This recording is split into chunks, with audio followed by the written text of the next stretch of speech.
I'm sorry if this whole thing sounds a little rushed, but my fiancé, Ryan, who I've been with for 7 years, told me today that he's not sure whether he wants to be with me anymore, and I realize it may sound stupid, but I love him so much, it feels like my world is falling apart around me. I don't know what I can do. This all started a couple of days ago when we were celebrating our anniversary. We invited a bunch of people, including one of my closest friends, Ellie. She noticed my fiancé being affectionate towards me and made some stupid comment about how she told me so, that Ryan would be better for me than my ex, Andy. My fiancé was a little confused and asked Ellie what she meant. Back when I was in college, Andy and Ryan both asked me out to the same event. I'd known Ryan since high school and we'd always had a thing, but we weren't a couple. On top of that, he went to another college that was a half-hour drive away from me. Andy went to my college, his dorm was a 5-minute walk away, and he was someone completely new. I began to feel like my relationship with Ryan wouldn't be exciting enough because we already knew almost everything about each other. With the added headache of being half an hour away from each other, despite Ellie's protests, I decided to go with Andy. I know my reasoning is beyond stupid, but I never thought that this decision had the potential to blow up my future.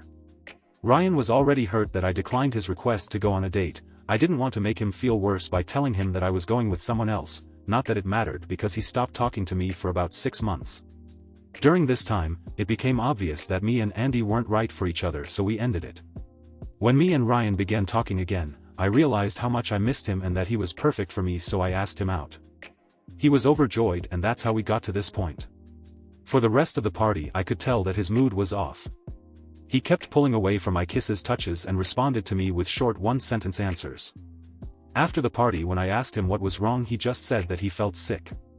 For the next 2 days he continued to be cold and distant. I had no idea what was happening, so I waited patiently for him to become comfortable enough to tell me. Today he told me the reason he'd been acting off. From the story, it sounded like I had kept him as my backup or plan B in case my relationship with Andy failed, and that it was especially messed up since we'd obviously had feelings for each other long before then. He also said that he deserved to be someone's first choice. I thought that this was just an insecurity that we could get through, but then he went on to say that he's not sure whether he can see our relationship in the same light anymore, so it might be best if we split up. I pleaded with him that we don't need to take it that far and that we should go to counseling or even just live separately for a few days while he thinks about whether this is what he actually wants. So far he hasn't said anything except that he absolutely refuses to go to therapy. I can tell that this is weighing on him heavily because he's been drinking more than usual, but I don't know what to say to make him feel better. We've had a beautiful relationship. He's never been overly jealous or possessive, and although neither of us are perfect, I couldn't ask for a more loving, respectful, intelligent, and charming, soon-to-be, husband. I don't understand how all of that could come to an end for a foolish mistake that I made 7 years ago. I don't know exactly what I'm looking for by posting on here, but if anyone has any advice, please let me know. TLDR, my fiancé found out that I chose to date someone else in college before him, says that he doesn't want to be my backup relationship and that it might be best if we go our separate ways. Edit: I think I may have messed up on my wording. He doesn't care that I dated someone else before him. It bothers him that I had the choice between him or Andy and I chose Andy. Update: so a few people have asked for an update. It's been a little over 2 weeks now, so I'm not sure if anyone is even interested anymore. I think for now I'm just confused about what's happening. If anyone has any advice or has some idea of what he's thinking, please tell me. After what happened in the last post, he said that we should put off the wedding while we decide how to proceed. That means something, right? He used the exact words, put off, instead of cancel, and while we decide how to proceed. I think that means he hasn't decided that we should break up yet. Maybe he'll just decide not to marry but to continue our relationship. I don't think he's ready to give up our relationship yet, but he's moved into a hotel. I know some people have told me to give him space, but I've decided that even if a part of him is willing to stay with me, I'm going to do everything I can to give me another chance. I've been dropping off food, leaving notes under his door, and we've been calling every day, sometimes twice a day. Right now we're both stuck in limbo. Most of the time we talk about how much we miss each other, the plans we had, and me convincing him that he's my soul mate and that regardless of whatever happened with Andy, I know we would have ended up together. Then there are other moments where he calls in the middle of the night, having obviously been crying and asking questions like, what did he have that I didn't? Did you love him? Was he better in bed? Was better looking than me? Do you still think he's better looking than me? What does more exciting mean?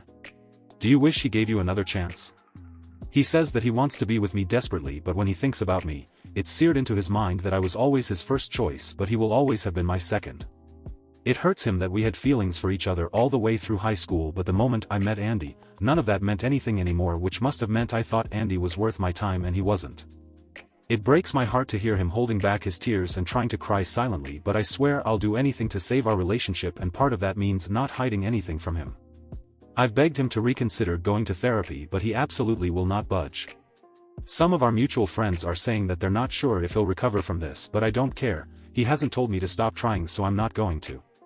I wish to God that I could go back and change the past, because I love him more than anything, including myself. It feels like I'm in some sort of surreal nightmare.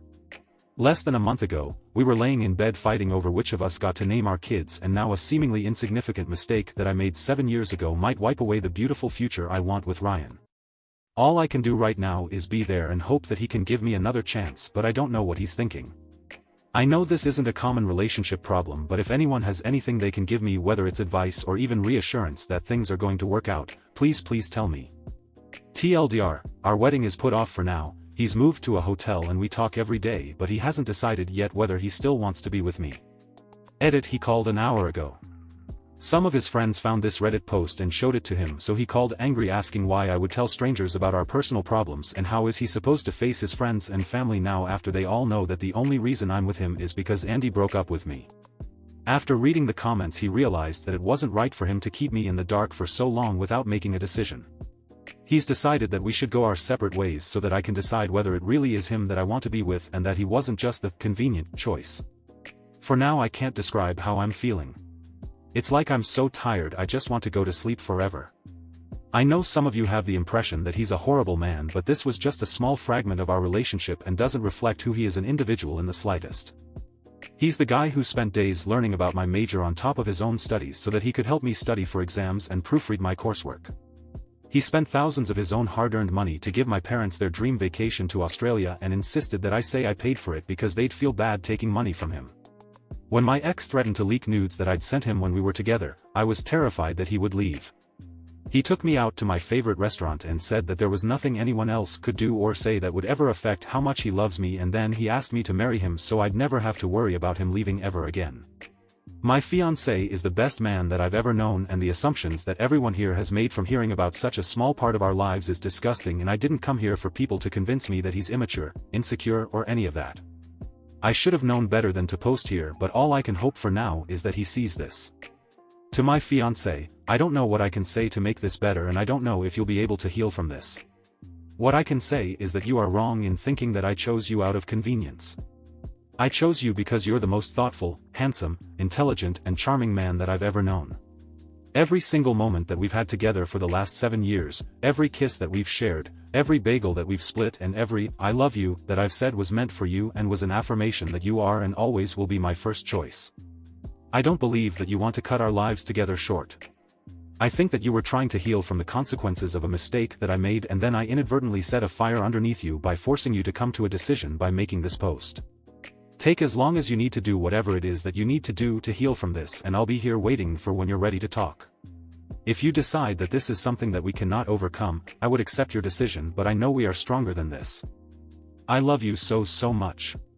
Edit number 2. I know this is starting to get really long, but he read my open letter and got in contact with me to say that he's not promising anything except that he'll listen. He still refuses to see a therapist because he doesn't view our relationship as strong enough that there's anything to salvage right now. However, some people here have expressed that they wish they could give him advice directly, and I've convinced him to talk to others who have experienced this and healed from it. If you've experienced something similar, please ask for his throwaway either in your response to this post or by PMing me. Thank you. Final update. Before I get into the update, I want to say that I asked my ex-fiancé before posting this, and he said it's fine as long as I don't give away any details that could reveal us to more of our friends and family. I've always been the type of person who values other people's input when it comes to making big decisions, and he knows that. A lot has happened since the last update. After we spoke, he went completely quiet for around 2 weeks for time to think. The waiting was almost unbearable, but he promised that as soon as he had an answer for me, he would contact me. I wasn't allowed to come to his hotel to drop off food, try to see him, or any sort of contact. When he finally called, the first thing that he established was that our relationship was over. However, despite our relationship ending, he still wants to be with me. If I still want to be with him, we can restart our relationship completely from the beginning with the board wiped clean. In his own words, while you look back at our relationship and see something wonderful, I look back at it in disgust because you lied by omission every single day. Initially, I was ready to agree on the spot, but he insisted that I take the week to decide whether I really want this. His logic is that if I choose to restart our relationship from the beginning now, he will be my first choice. Later on in the week it began to settle what this would mean. I would go from fiancé back to girlfriend. I don't know when he is going to propose again. I don't want children until we're married, so I don't know how long that's going to be. In short, it would completely throw off the life plans we had. I asked for a little more time and he doesn't want me to resent him in the future, so agreed to give me as much time as I needed to come to a decision. This is a better outcome than I expected and maybe better than I deserve, but I would be lying if I said that I don't wish things could go back to normal. I've decided that I'm going to agree to starting over. It just really hurts that the past 7 years don't mean anything anymore. Not long ago we celebrated our 7th anniversary, but this time next year, we'll be celebrating our 1st anniversary again. TLDR, he broke up with me but gave me the option of starting over with a new relationship as boyfriend and girlfriend. That would rectify my mistake and make him my first choice. I've had some time to think and I've decided that I'm going to agree. Edit. He read the post and wanted to address some of the comments. If we do restart our relationship, he won't hold anything over my head. It'll be exactly as he said and our relationship would start over completely. He's so confident of this that he insists I leave him if he ever slips up and brings it up when we argue. Some people have said that being first is just an arbitrary construct, but that doesn't mean anything. Marriage is a construct, monogamy is an construct, etc. Something being a construct doesn't make it any less real or capable of inflicting pain. A reminder that this isn't about me dating people before him. He doesn't care about that. He cares that I knew him for years, that we had a bond in high school, and that he waited until we were in college so we could officially be a couple, but I picked someone else I barely knew. It's come up very often that the length of our relationship should have some influence over his decisions. He says it does because it makes it even worse. I never told him about what happened during those 6 months while we were together. On top of that, I wasn't the one to tell him in the end. We know everything about each other, so he can only assume that I consciously hid it from him. I'm not insecure, fragile, or irrational. The fact is that our old relationship is now ruined in my eyes. It's ruined because she took away my ability to make an informed decision 7 years ago. If I had known the circumstances of her return, I'm not afraid to say that I would have told her to go FK herself. Now I'm giving her the option to restart our relationship with me, knowing all the facts. This time will be equals. Thank you for joining me today. Don't forget to connect with each other in the comments below. Yes, I know this sounds like clickbait or a shitty porno, but I need help and advice. Sorry if this isn't the place to post this, but it's the first subreddit that came to mind, and I didn't want to talk to anyone I know in real life about this for hopefully obvious reasons. So my mom got remarried about 4 or 5 years ago now to my new stepdad Steve. I never had an issue with this as he was a really cool and nice guy. He never tried to replace my dad, who isn't dead but just isn't in my life, but he was always very supportive. The other day I was looking for some headphones because mine were broken, and knowing my mom always puts the ones you get with new phones in her nightstand, I went looking in there. I didn't find any in hers, so I thought fuck it and checked Steve's nightstand too. I didn't find any headphones, but what I did find was a pair of what were definitely my panties and pictures of me. Now if it was just pictures of me I wouldn't think anything of it. He's always treated me like his daughter, so that wouldn't be too weird. But this, coupled with the panties, as if that wouldn't have been enough on its own, really freaked me out, so I put everything back how I found it and left their room. Since then I've just been hyper aware of how he behaves around me and feel panicked whenever he touches me or hugs me, and I think back to any time he's done it in the past and just wondered if he was trying to feel me up or something. I don't know whether I should talk to my mom about this. He's never made sexual advances towards me in any way or anything like that, so could I just be overthinking something that could have a reasonable explanation? I'm just going into worst case scenario thinking and imagining him secretly having a thing for me and jerking off to my underwear or something gross like that. Update 1. Edit. I'm not sure what the cap is, but I'm worried my post might get locked soon, so I just wanted to say thank you so much to everyone sending me love and to everyone who spoke to me about their own experiences. I appreciate you all so much and wish you all the best.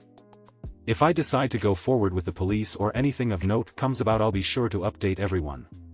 I'm sorry I took so long to update people on this, especially since I didn't make any comments on my post before it was locked.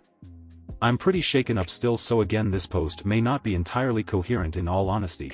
After making the post and seeing the first couple of comments come in, it kind of all became a bit too real for me and I started panicking, so just took myself to bed. Seeing as I then had school in the morning, I didn't get the chance to read through everything until after school, and by then it was too late to comment on my last post. Please know that I've read every comment and I appreciate everybody who gave me advice, and believe me, I was pretty torn up about whether to tell my mom or not, but it was a pretty constant thing people were telling me. She's never not believed me about something before, but with something this big I was worried. Plus all the comments saying I had made this up kind of shook my confidence about whether she'd believe me. I ended up asking her to go for a walk with me, which is something we do semi-often anyways, so it wasn't that weird and wouldn't have alerted Steve. I almost didn't tell her in the end, but she could tell something was wrong and got me to tell her. She was pretty quiet for a while, but then she started crying. She said she hoped there was a reasonable answer to this, but until she spoke to him and we figured it all out, I should stay at my aunt's just in case, so I went and stayed at my aunt's last night. We told Steve I was staying at a friend's. At school today my mom texted me saying I should come home after school so we could talk about it. She didn't tell me much about what happened, but Steve is gone now. She kicked him out I think, and it doesn't sound like he'll be coming back. I don't know if they're going to get a divorce. It sounds like they weren't doing as great as I had thought, and when she confronted him he just didn't say anything but obviously looked panicked. She ended up forcing a confession out of him as she threatened to call the police, and he admitted he was attracted to me. They were getting better though apparently, and my mom had even said to him the other day that she thought it was great how he was affectionate with me, hugging me and treating me like his own, which she now feels sick about. I'm not sure if we're going to get the police involved, or if they'd even do anything since I'm 17 anyways and he didn't actually do anything to me. Plus I'm not sure I'd want to deal with the hassle of it all. I kind of just want to move on with my life and help my mom heal. I don't think she blames me, but I can't help but feel like I ruined her marriage, so that's about it really. Thank you everyone for your concern. I'll actually stick around to answer comments this time, and thank you to everybody who told me about their own experiences, encouraging me to speak up. I mentioned it before, but there were a few comments insisting that my post was fake and that apparently I had posted a different incest story earlier. This was my first post on this account. I didn't see that other post and I had nothing to do with it. Unfortunately, just because something happens in porn doesn't mean it doesn't happen in real life. Please don't make such constant comments on posts like this in future. Even if they turn out to be fake, you could stop somebody from speaking up as they think no one would believe them. Some people also wondered about how an account that wasn't even a day old would think to ask on this sub. I am a frequent user on Reddit. I made a throwaway account because I'm not going to post about my stepfather being a potential pedophile on an account that actually be connected to me. If you still don't believe me, that's fine. Plenty of other people have given me helpful advice, and as another commenter said, if any other person can read those comments and find something helpful, then that's a good thing. Update 2. I was really hoping I wouldn't have to make another update, but things have kind of gone to shit.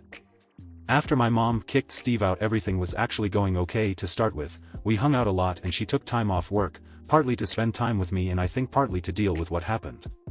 We never really talked about it specifically, as I could sense that she wasn't ready to talk about it more yet, and honestly neither was I, so I was fine with that.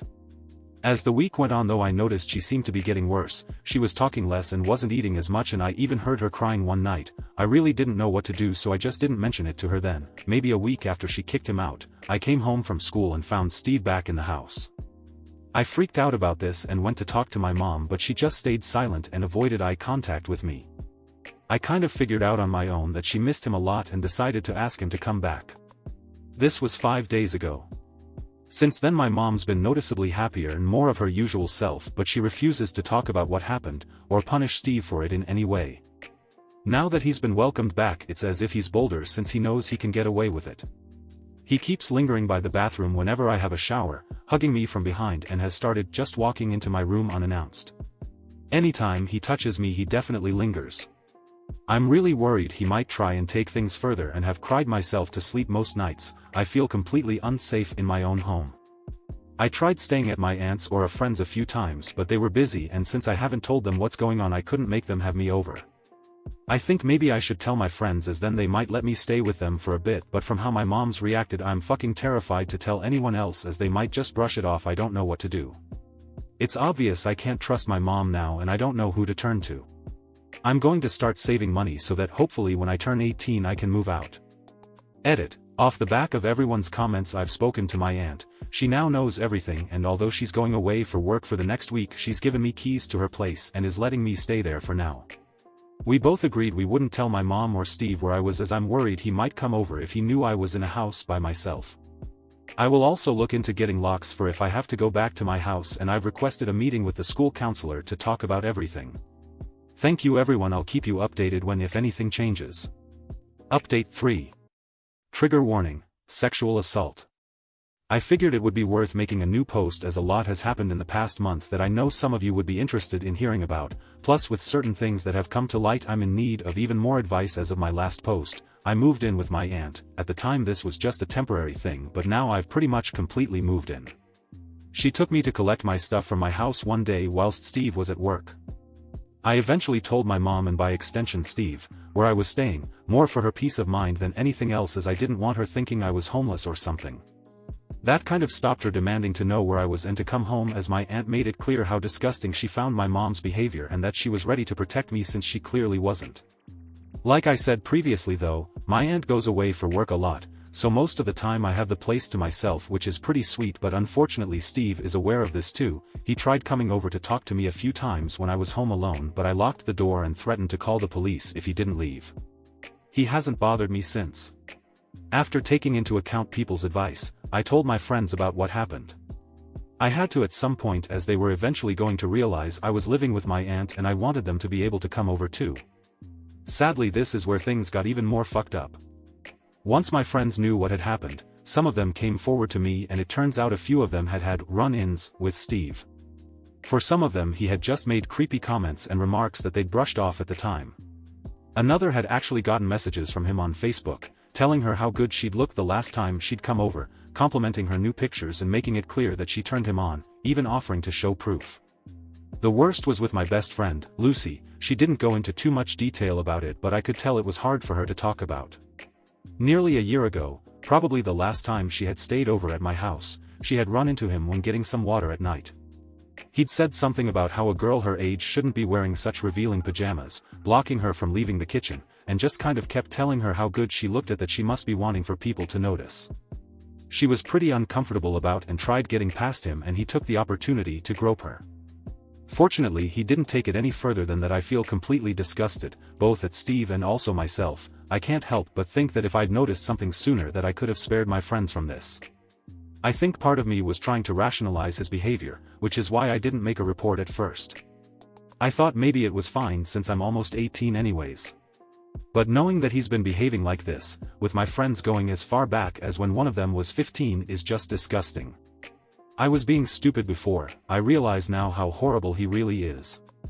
I've spent a lot of time with Lucy since, trying to make sure she's okay. I'm not sure it really sunk in for her what happened until she told us about it. We all agreed to make reports with the police after that, which we have done now. Right now I'm kind of just waiting to see what happens, and praying that he gets arrested. Sorry if that's kind of a rushed recap, but the last part makes me quite uncomfortable to talk about. I'm happy to answer any questions people have, but mostly I'm looking for more advice now, so I guess now I have some new questions, mainly being how do I go forward with my mom? I'd love nothing more than to have her back in my life, but I'm just not ready to act like nothing happened. How can I support my friend through dealing with what happened to her? And how should I prepare myself and my friends in the event Steve does get arrested? Final update. Hi. So first things first, I'm really sorry it's taken me so long to post anything. I want to thank everyone who reached out to me in past 6 months offering support and wanting to know how I'm doing. I'm okay. Kind of a lot's happened, and at first I didn't want to dwell on anything but just get on with my life. I felt like I owe it to everyone to give a final update, but the thought of writing everything out really intimidated me. I kept worrying that I wouldn't write enough or that I'd miss things out, but I've had enough time that I'm comfortable now. This won't be super lengthy, but I think I'll have hit all the major points. Also, I don't know shit about law, so prepare for some potential inaccuracies in my terminology. I've rambled enough. Onto the shit you actually care about. About 5 months ago my aunt went on one of her work trips. In a brief conversation with my mom I was stupid and let it slip she wasn't around. She must have mentioned this to Steve because at like 10 p.m. the same night he showed up to my aunt's house. Once I realized it was him on the other side of the door I wouldn't open it, but he refused to leave. He was speaking to me through the front door, begging that we sit down, have a drink and just talk about all this. There was no way in hell I was about to let him into my house when I was by myself, so after almost 2 hours of telling him to fuck off I ended up phoning the police. I told them my stepfather was at my house and refusing to leave, insisting he be let inside, that I was concerned for my safety. I also reminded them of the reports my friends and I had made previously. They came and escorted him away, but he was quite agitated and I'd mentioned I was worried he'd hurt me, so they searched him. He had Rohypnol on him. At this point it was pretty easy to assume he had planned to roofie me. I also asked them to look at the messages he'd sent to my friends on his phone, which is when they also found an album of pictures of me. These were pictures I had taken for my boyfriend when I was 15-16, he had somehow stolen them off my phone. He was arrested for possession of child porn. At this point I went fully no contact with my mom other than he sending me updates on what was happening. He had his trial like a month ago and plead guilty to possession of CP. He was charged with that and a few other things that I can't remember the terms for, but the important thing is he's been sentenced to 8 years in prison. My aunt's been amazing this whole time though. I've turned 18 now, so don't need a legal guardian, but I'd like it if she became mine. I've not spoken to my mom since she told me he'd been sent to jail. I get regular texts from her and it's obvious she wants to repair our relationship and knows she's in the wrong, but I don't think I can ever trust her again. I'm sorry, this was kind of brief. Firstly, this didn't happen to me. I was with the person when they received a phone call about this issue. Then he explained it all to me. He's not on Reddit, so I'm sharing it. It's priceless. All names changed to protect personal and company identities. Listed buildings, important to the story. In the UK there is a system for preserving ancient and important buildings. If a building has historical importance it is known as a listed building, and the rules about how it's developed, maintained, improved are very strict. I need to be vague about the work involved, otherwise it's too easy to identify the parties involved. My friend David is skilled in a very niche area of construction. He repairs and renovates buildings using a very old construction method that hasn't been common for several centuries. All his work is on conservation projects and listed buildings. Work was required on a Grade 1 listed property. The overall building work was being done by the main contractor ACC Ltd. One part of the work is very specialized. The contractor's managers didn't know anyone who did it, so the architect gave them a list of qualified people. The contractors chose my friend because he had the earliest availability. 5 days into the work the owner of ACC Ltd., the main contractor company, arrived on site. He was throwing his weight around and being a noisy gobshite, David's words. David was just doing his job and ignored him. Noisy gobshite told one of his carpenters to get him a coffee. The carpenter disappeared. Noisy gobshite continued wandering and gobbing off about delays, costing him a fortune. 15 minutes after the carpenter had disappeared, the noisy gobshite asked my friend a question. Noisy gobshite, where is that fucking Chippy with my coffee? Chippy equals carpenter. David, don't know. Noisy gobshite, go and find out. David, I'm only here for this job, pointing to the walls. I don't work for ACC Ltd. Noisy gobshite, I don't give a fuck whether you're an employee or a subcontractor, you still work for me. Now go and find my fucking coffee. David, firstly, I don't appreciate being talked to like that, and secondly, my contract with you is to do these walls, nothing more. I'm definitely not a gopher. Noisy gobshite, oh, you don't appreciate being talked to like that, do you? Which subcontractor do you work for? David, none. I'm self-employed. It's just me. Noisy gobshite, a day laborer? And you've got the nerve to talk to me like that? Do you know who I am? David, yep. Noisy gobshite, well, you're fired. Get off the site now. David, okay, put it in writing. Noisy gobshite, fuck off. Just get off the fucking site. David pulled his phone out and started recording. David, okay, I'll go. I just want proof you told me to go. Noisy gobshite grabbed David's hand holding the phone and screamed into the phone. Noisy gobshite, get off the site, you idiot. You're fired. If you're still here in 10 minutes I'll have you thrown out. David, cool, no problem. He picked up all his kit and walked away. As he was leaving, the contractor's site manager passed him, ironically with a coffee for the boss, and with a smile said, "Site manager, you leaving early, Dave?"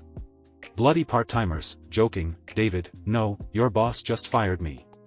Our contract is ended. Sorry mate. Site manager, no.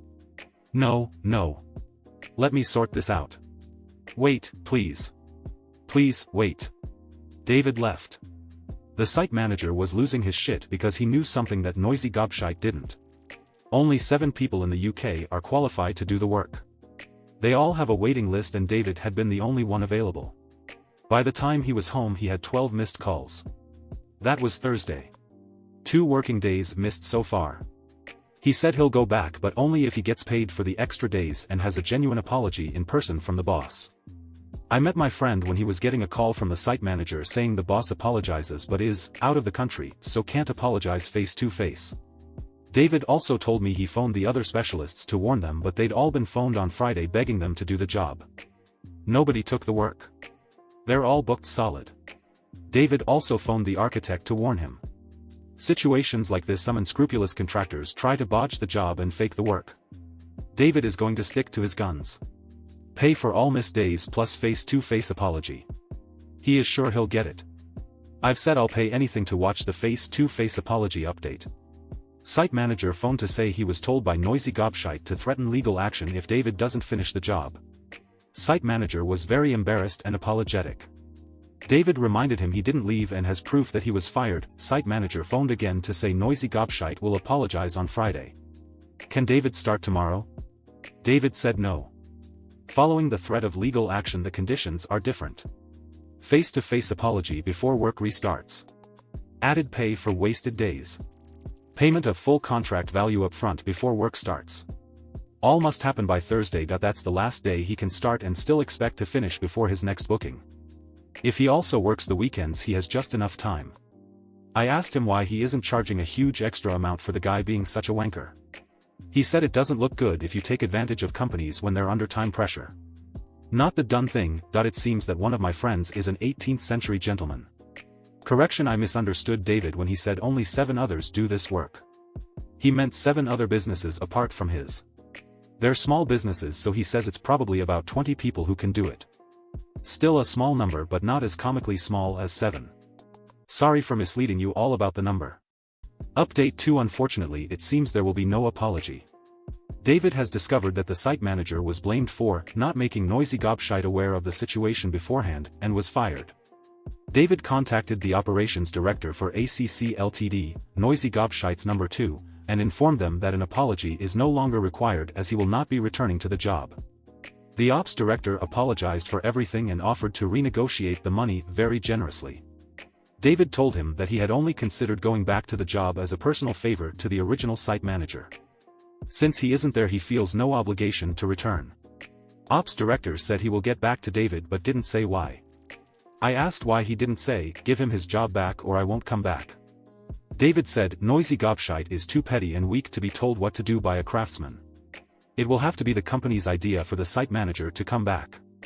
If I tell them to bring him back, it won't happen. David says the site manager is great at his job but is only 4 years from retirement, so it's not easy to find a job at 61. I've decided I like David even more than I did 3 days ago. Update 3. It's 2 a.m. here. We've just got back from the pub. David got a call while we were out from the sacked site manager. David updated the architect on the situation this afternoon. The architect contacted the sacked site manager to tell him about a company who need a site manager. The sacked site manager phoned David just before 9 p.m. I had to sit through the phone call, only hearing one side. I must have looked childishly excited like I'd got an arseful of sparrows. Then David filled me in. The site manager rang to thank him and to find out his favorite drink so he can send him a bottle. He hasn't got the new job yet, but he is seeing them on Friday. Apparently, the architect's recommendation carries some weight, so he's optimistic. David refused at first. I didn't get you a job, the architect did. The site manager said, but you set all this shit in motion and told the architect that I'd been fired. Because of you, I never need to deal with that obnoxious pillock ever again. David wasn't specific about who the obnoxious pillock was. We'll have to guess. David said his drink is Cardu Gold Reserve. He said he will accept a bottle only if, A, the site manager gets the new job, and, B, if the site manager will come over and drink the Cardu with David. It looks like the handsome scribe who did the enormously difficult time-consuming job of skillfully writing this saga down on Reddit isn't included in the whiskey consumption. As David poetically put it, piss off knobhead, you can buy your own fucking drink. All good news, hopefully, except that nobody gets to see that tosspot, noisy gobshite, eat shit when he has to apologize. I was so looking forward to that. Additional information: David and the fired site manager know each other outside of work. Each are members of charity organizations in the same town. 2 different groups, but they work together a lot. Site manager is in Rotary Club and David is in Round Table. I don't think he's a knight, but you never know. Update 4 Operations Director for ACC Ltd phoned David to suggest that they take the site manager back and generously renegotiate the money. David says they've missed the boat. There is no way he can finish the job on his own before he starts his next job. There is an absolute minimum of 11 days work left if everything goes without a hitch. David's next job starts November 4th. Only 10 days left if he works both weekends. Too late. I wish I could be a fly on the wall when noisy gobshite is told. The most common question many are asking what David does. If I said what it was, it's so identifying that I might as well give you his real name and his address. Sorry. The reason there are very few of them is it takes 5 years to become just competent and at least 9 years to be a master craftsman. The jobs need at least one master present when the work is done. Update 5 Bad news. The fired site manager didn't get the other job. He met the new company but they're not taking him on. The reasons aren't clear. David is meeting him on Sunday to discuss it. I can tell David feels like shit about it even though it's not his fault.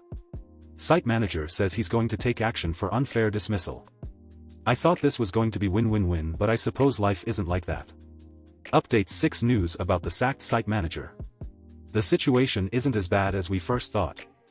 I think we misunderstood what happened on Friday. David talked to him yesterday. The company he saw on Friday are not employing him in the normal way, that part was correct. But they have offered him a fixed-term contract for 18 months on a distribution center build. It's not perfect, but on the bright side it's slightly better paid than ACC. It's only 18 months, but that's better than nothing. There is also the chance that the new company might extend the contract if another project comes in. Update 7, seriously? David has heard that they're getting a Bulgarian to come over to do the job. David was grinning when he told me. He thinks he knows what will happen. There is a similar but different technique that was used on some 19th century buildings in Sofia. David thinks that the guy will use that technique. It looks similar, but 2 very important materials are different. David has decided to wait. He plans to let the Bulgarian finish the job and get paid. Then David is going to suggest to the planning department and the client that they check the 2 components. Unless the Bulgarian knows the 17th century English method, he will have used the wrong materials. It would mean ripping it out and starting again. They are incredibly strict with this type of work. I shouldn't want this so much, but I really hope this happens. I'm a petty man. Further information: many people are asking when will David know if the Bulgarian has done the job right. David might know fairly soon since there are very few suppliers of one of the materials. If the Bulgarian contacts them, David will be told. David's words: it's a tiny incestuous part of the industry and they gossip like old women. Correction, we all gossip like old women. If he doesn't go there, David is leaving it alone until he is told that the work is finished and the Bulgarian is paid.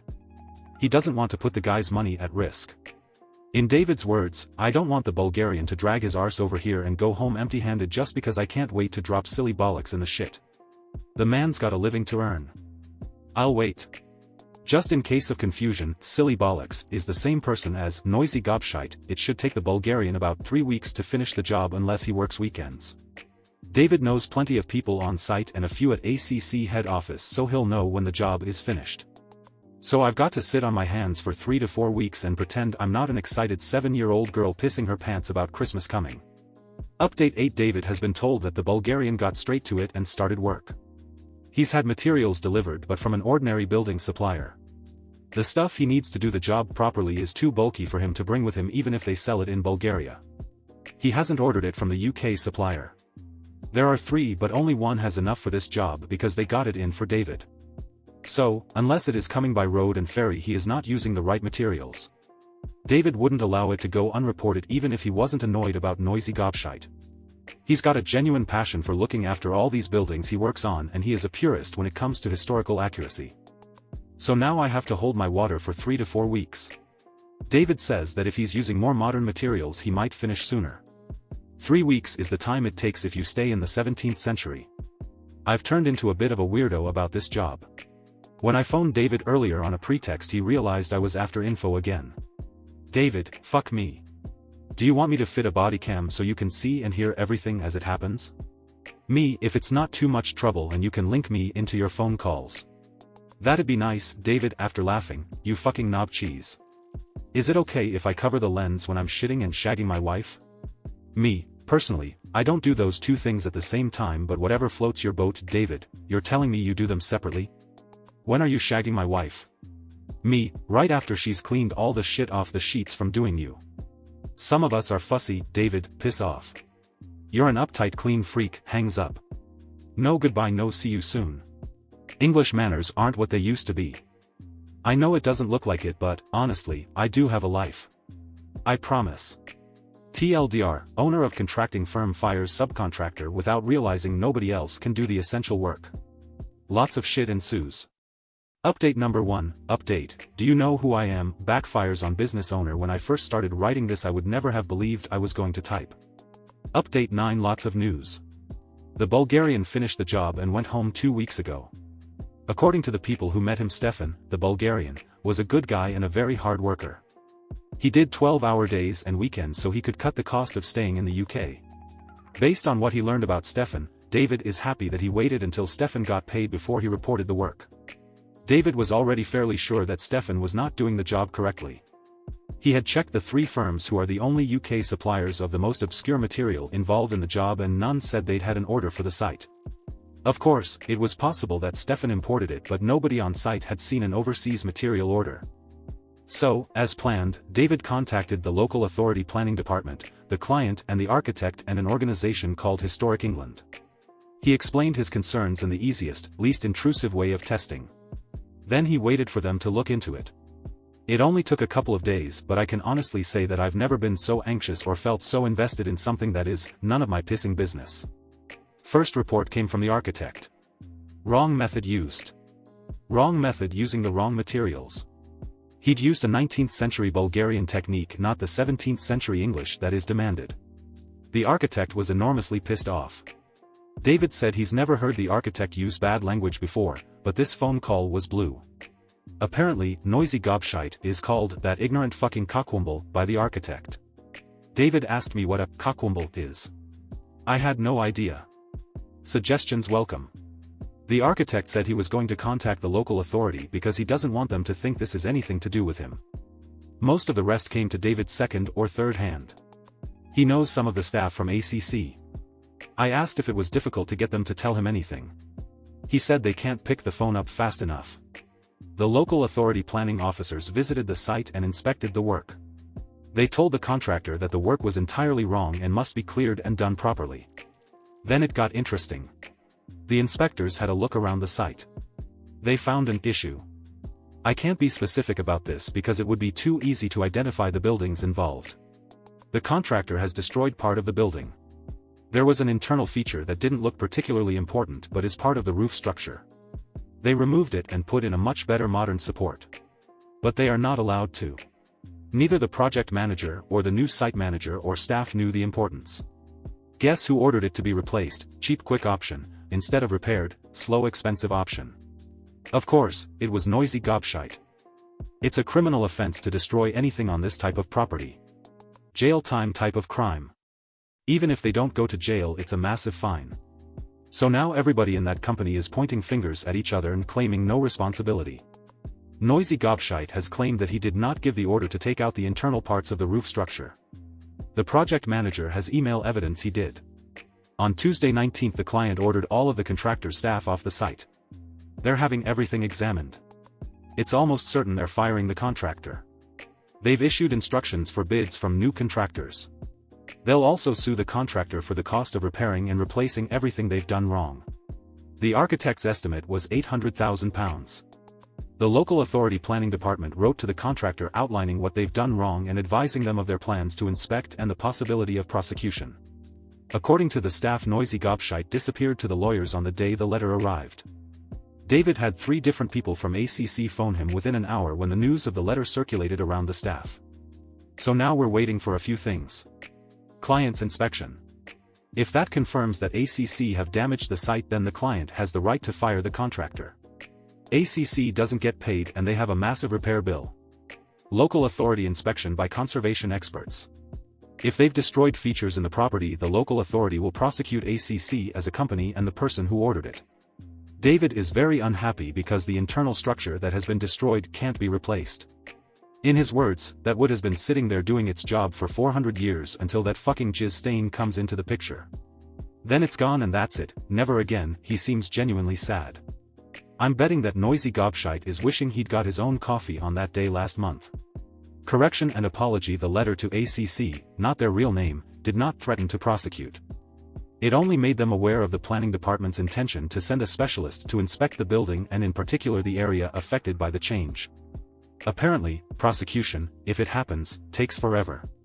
My sincere apologies for misleading you all.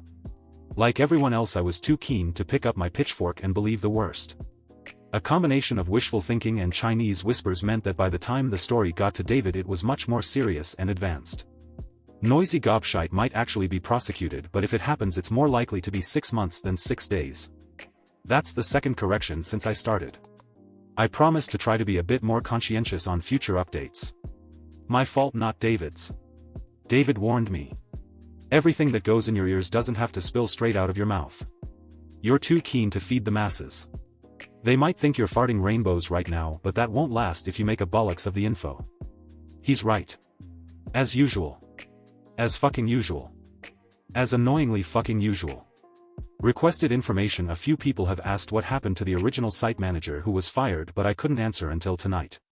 Me, David, site manager and 2 others, met in the pub. He definitely has the new job, subject to fidelity insurance checks which he'll pass. He starts on February 9th. He got paid off, in lieu of notice, by ACC. It's standard practice for firing. His contract gave 3 months notice and he was owed 12 holiday vacation days, so they paid him just over 3.5 months pay in one lump. He also gets to keep the car until March. He said, when he fired me I was shaking like a shitting dog, but the wife reminded me that I could take my pension early and how much I hate that company and especially hate that dodgy pillock.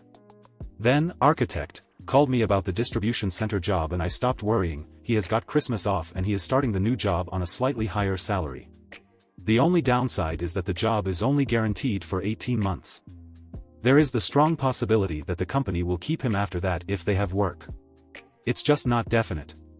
Initially he was planning to take noisy gobshite to an industrial tribunal for unfair dismissal. Now he can't because he isn't going to suffer financially. He said, obviously I'm glad I'm not losing money, but I was looking forward to beating that wazzock in court. Right now he is using the extra time to build a better sleigh and some reindeer. Yep, a sleigh.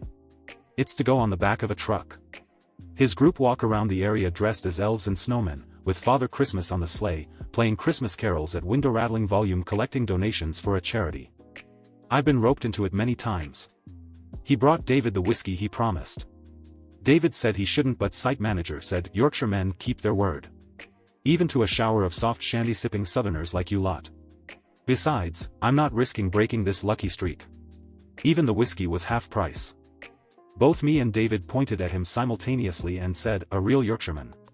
For the unaware, Yorkshire folk have a reputation for 2 things. Very straight talking and being careful with their money. So, after bollocking him for suggesting that I was a southerner, we left the pub and went to site manager's garage so we could drink the whiskey and admire his work on the sleigh. If I tell you all how good Cardu Gold Reserve tastes, will they send me some freebies? I'm waffling now because I'm full of whiskey. It's 1 a.m. so it's past my bedtime. Bye for now. Part 2. Update 10. I think there might be some karmic justice on its way. Noisy gobshite has been interviewed under caution. It doesn't mean they're definitely taking legal action against him, but it means they are preparing for the possibility. They also did the same with the project manager, and they're going to do it with the fired site manager next week. The site manager is confident he has nothing to worry about. The decision to remove the roof support sections was made after he was fired. He said he was confident that if he'd been there at the time of the illegal alteration, the noisy gobshite would have tried to pass responsibility. Or as site manager put it, that cowardly slope-shouldered turd would have shat all over me to save his own skin. Can turd shit? Luckily, the project manager has proof, in the form of an email, that noisy gobshite ordered the work. Noisy gobshite tried to bribe him not to pass it on to the people investigating this for the local authority planning department. When that didn't work, he tried to threaten him. That backfired because not only did project manager ignore the threats, but he told the investigators that noisy gobshite told him to lose the email. I have a lawyer friend who tells me that interfering with a witness and destruction of evidence are offenses in themselves. Noisy gobshite won't stop digging himself a deeper hole. I am going to be so disappointed if he gets away without legal consequences. He is definitely suffering though. The big news of the week. Noisy Gobshite has been fired. David announced it yesterday, Saturday, after he was told by no less than 4 different employees of ACC. He said they couldn't wait to tell him. Then the conversation went like this: me, how is that fucking possible? How does the owner get fired? Did he walk up to a mirror and say you're as much use as in Frank's drum kit, you're fired? David, nope. You know he inherited the business from his dad and uncle? Me, yep. David, you know his brother and cousin own a slice each? Me, yep. David, well, their combined share is over 50%. So they fired him. According to Louise, the accounts manager, they are pissing their pants. They were happy to leave Noisy Gobshite in charge as long as the money rolled in, but now their golden goose looks very sick. They're terrified that losing this contract and the penalties and fines will finish the business. So, they're appealing to the client property owner to take ACC back to finish the contract. Part of that involves convincing the building owner that Noisy Gobshite will never have anything to do with the company. Obviously, they're throwing Noisy Gobshite under the bus. Louise said there was screaming and threats of violence from Noisy Gobshite when they fired him. He had to be escorted off the premises. He's been phoning employees asking questions and seems surprised when people don't want to help him. According to Louise, he actually thinks the employees like him and want to be loyal to him. She said the man is in cloud cuckoo land. Me, he's going to be so pissed off. I wish I could see that numpty's face as it was happening. David, it's nothing that the scrote doesn't deserve. There is something else, but I can't tell you because I promised the person who told me that I wouldn't tell anyone yet. Me, you fucking tease. How important is it? David, it's huge. Life-changing for the subject. I wish I could tell you because it nearly gave me a hard-on. Me, fucking hell, it must be big if it can get that ugly appendage to do anything except hang there like the last chicken in the shop. Your wife must have been pleased. David, what a drama. She thinks I should tell her this thing I was told in confidence. She thinks I should be able to tell her everything because we're married. I explained it's not my secret to share. I was hoping I'd get I appreciate you have integrity dear husband, but no, I've got an angry missus who thinks I'm a knobhead. Louise and her job title have been changed to protect the innocent. It seems like it will be a couple of months before he can give me this awesome news, so I don't want any of you holding your breath. The client building owner has done their inspection. 2 areas are unacceptable as expected. The damaged area and the part that David should have done but was done by Stefan. They are very unhappy. When listed buildings are damaged, the local authority normally assumes it's the owner taking shortcuts, but in this case the owner is a crusty old institution dedicated to preserving important buildings. They're not used to being accused of anything shady, so they did not like having to prove they had nothing to do with the damage to the building. David said, it looks like they've written off ACC because they've issued a type of request for tenders to several other contractors who specialize in conservation. He then spilled a lot of jargon I neither understood or remembered. Me, in simple English, they have asked a few companies to quote a price for the job. David, that's a very simplistic way of describing it, but I don't have the time or the crayons to explain it to you. So okay, let's say they're asking for prices for the job. Condescending twat. So I was hoping this story would build up to a crescendo with Noisy Gobshite suffering something horrible, but it's just sort of fizzled out with a whimper while we wait to see what legal action is going to be taken. Real life is inconveniently slow. 21/1/2020. Hi, this is Mark's wife. The idiot asked me to apologize to the internet for his silence. He was hurt in a car accident on January 7th. We're sure he's going to make a full recovery, but he won't be online for a while. I said it's just Reddit, but he's an obsessive lunatic about not letting people down, so I promised I would add Reddit to the list. So here I am telling all the people that he doesn't know why he hasn't finished telling them something they're probably not reading anyway. 3/2/2020. Hi, Mark's wife again. There were over 200 direct messages. Thank you all for your comments and for wishing him well. I've read them all to him, that I'm going to answer the 3 most common questions. What happened to Mark? He was stationary in his car in a queue to leave the motorway when a large lorry drove straight into the back of him. His car was crushed between that lorry and the lorry in front of Mark. He has several broken bones. Nose and left orbital and cheekbone, left radius and ulna, forearm, 4 bones in left hand, right tibia and fibula, lower leg, 4 ribs, one of which punctured his left lung. There is some damage to the central vision of his left eye, which we hope is temporary. He has some damage to the tendons in his right hand which need more surgery. Lots of cuts. Total of 112 stitches. He looks like a mess, but there is a chance that he might recover without any permanent damage. If it was me I wouldn't cope, but he has always been as tough as nails for as long as I've known him. When I first got to the hospital and he was lying there covered in blood and wires and tubes and he couldn't speak properly, I went to pieces. He had me laughing within minutes. He's always been good at knowing the right thing to say. The thing that is bothering him most right now is not being able to use his hands. When will he update the story? It could be a while. I could ask the friend he has called David for an update, but I definitely can't tell a story like Mark can. Obviously I'm biased, but I think Mark is the funniest man I've ever met. When he and David get started I laugh so much I can hardly breathe. For now, I've told him to forget about everything except getting well, but if it starts to bother him I've told him I'll do some secretary roleplay and he can dictate the story to me. I know he will finish it. He always finishes what he starts. I wish I had a tenth of his self-discipline. A few have asked if they can send him cards or gifts or money to help with medical bills or lost earnings. Thank you so much for offering, but it's not necessary. We're in the UK, so, thankfully, healthcare is free. He doesn't want anyone's money. If anyone feels the need to do something, there is a charity that we have supported for a long time called Macmillan Cancer Support. You can donate it. They are always grateful for any amount, big or small. Final update, do you know who I am? Backfires on business owner. The David vs. Noisy Gobshite story. Hi, it'd me, Mark's wife again.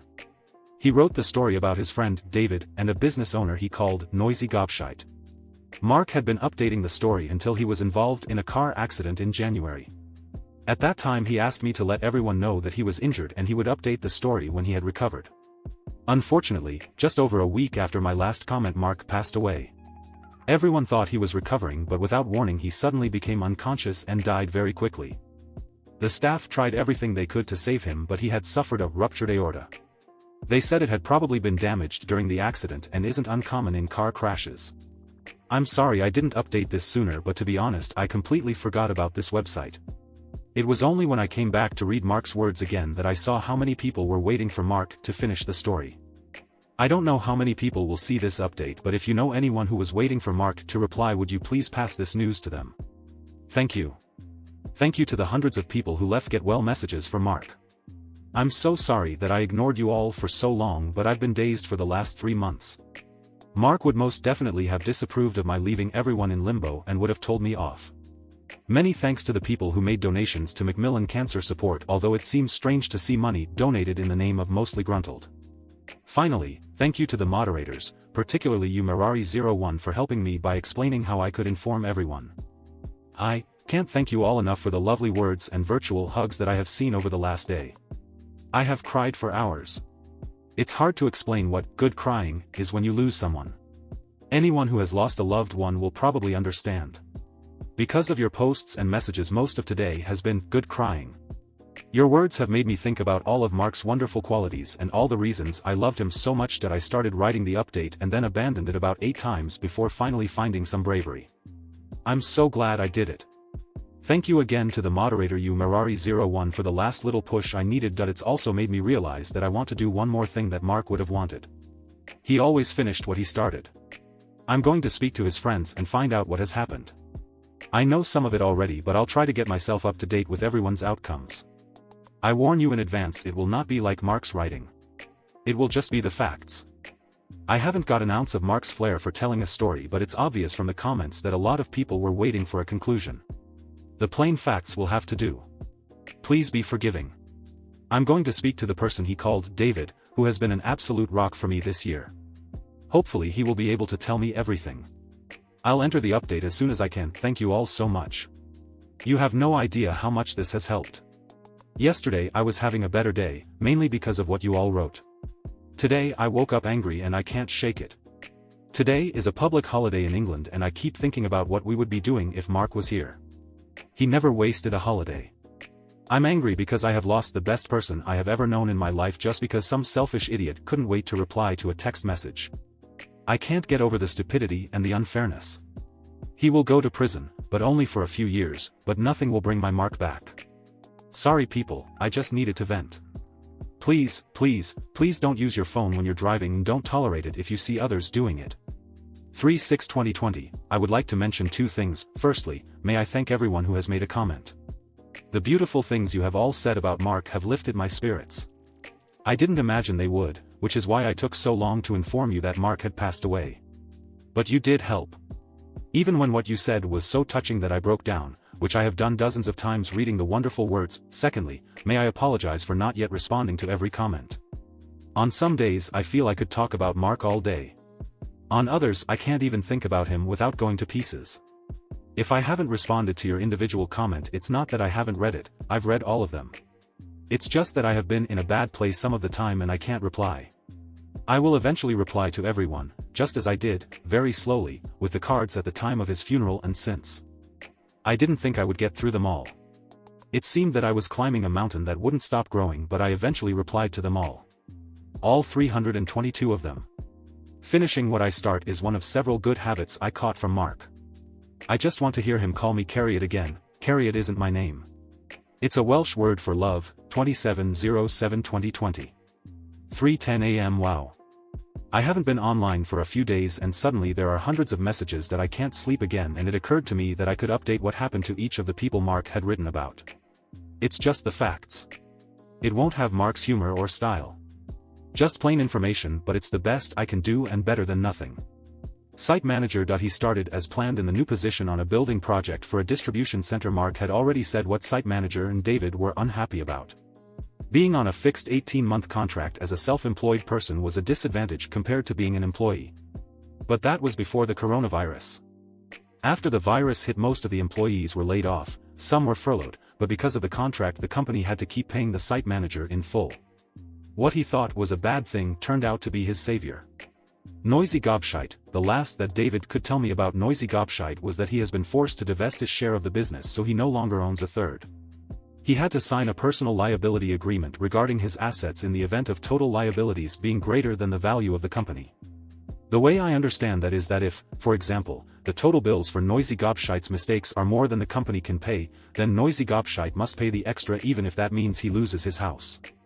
He had to give up his share of the business because they couldn't keep trading if he was involved.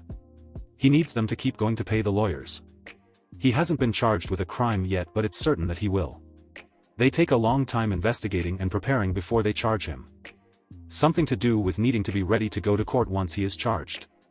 It also came to light that he had a warning for similar but much more minor damage to a listed building in 2011. David has been told that during the investigation some irregularities were discovered by the local authority and were referred to HMRC, the tax man, and Noisy is also being investigated for VAT fraud. One of the earliest comments on Mark's story said, "Expensive cup of coffee." An understatement if ever I've seen one. The big news was going to be about Noisy gobshite and the sexual assault grape of one of the PAS in the ACC offices in 2017 and sexual harassment of other staff too. The grape assault did happen but wasn't Noisy gobshite. It was a former finance director. Stories about sexual harassment of female staff have not developed and turned out to be just rumor. David, financially and work-wise, he is probably one of the few people who were not affected by the COVID-19 outbreak. Because he works on his own and has no social distancing issues, he has continued almost as usual. He said work is easier because, in his words, the usual plonkers are not there to trip on my equipment or stick plank ends into my finished work. Personally, David is not doing so well. Outside of family, David took Mark's death worse than anybody. He tries not to show it in front of me. When he is with me, he is a rock. He has saved me from myself. He is one of 3 people where I feel I can really let go about Mark. Or so I thought. I spoke to David's wife last week and she was so sweet and sympathetic about it, but she had to tell me to hold back a little with David. He looks strong to me, but his wife says it's shattering him. I knew he and Mark were good friends. She says he has taken Mark's death very badly. She says in all their marriage she only saw him cry once when their dog died. She didn't see him cry when his parents passed. She says he seems lost now and has cried quite a few times. The worst thing to hear is that the time he cries is after he has been to see me. I feel terrible. It's obvious that he was grieving, but I didn't know I was putting so much on him. I'm going to be more careful and stop using him to vent all my pain. I wish she had spoken sooner. Or maybe I should have been aware of it instead of being so selfishly focused on my own grief. That's as much as I know about the updates. They are waiting to see what Noisy gets charged with. If he is guilty of damage to listed buildings, he might go to prison. If he is guilty of VAT fraud, he'll almost definitely go to prison. Either way the fine will eat 6 figures. David said he wondered if he'd like prison coffee. He's got evil sense of humor. 27/07/2025 30 a.m. When I came online earlier there were notifications for 512 private messages and comments. I don't know where to start. If you've written please don't think I'm ungrateful because I haven't replied. At 3:10 a.m. I felt able to write so I did the update. Right now I don't think I can do it. I have been looking at the video of our wedding. I thought it would make me feel better but I feel like I've been knocked over by a bus. Mark's speech has crushed me. He talked about when we met and when he went back to the house he shared with other Royal Marines. One of them asked Mark, "What's the joke?" Then again, "You're grinning about something, come on, what's so funny?" Mark said he couldn't and wouldn't explain it to them. He just couldn't stop smiling every time he thought about our date. He said he felt like that every time he thought about me. On our wedding day it made me smile and brought a tear to my eyes but this morning it broke me. I don't think the pain is getting easier. I think it's getting worse. I can't stand it. I feel it all through me and I can't stop it. All I can think lately is that if I can't have him back I wish I had been in the car with him. He was an atheist and he always said, "This is all you get so don't dare waste any of it," so he wouldn't approve of me hurting myself so I don't think I can. It's just so hard to carry on with this pain. I just want it to stop. I'm sorry to carry on like this. I daren't say this to people I know because they worry but writing here is like screaming into a diary. My apologies to everyone. I'll try to get a hold on things but I miss him so much and I can't stop it hurting. I don't know what to do. Update: since I last updated this submission I've replied to quite a lot of messages. Hundreds. But I didn't get through them all. I can't see any more of the messages in chat but the screen says I still have 92 waiting. If you didn't get an answer you're in the 92. It was our anniversary yesterday, August 30th. I was dreading it but then when it came it was sort of empty. I watched our wedding video. I cried. I answered some messages. Halfway through one message I was suddenly overwhelmed with the realization that all the happiness I will ever have in my life has already happened. And finished. Everything I try to do in the future is just going to be overwritten with "Mark should be here but he isn't." Everything from here until I die is just going to be existence. Just breathing and watching the days pass. It seems so pointless without Mark. I don't know if I can write any more. Thank you to everyone who offered their help. You're lovely people. Hold on to the people you love like you might lose them tomorrow. Don't do what I did and assume you can carry on in your own little heavenly bubble forever. Some careless idiot can snuff out everything you love in the blink of an eye, leaving you with nothing ahead of you. Thank you for joining me today.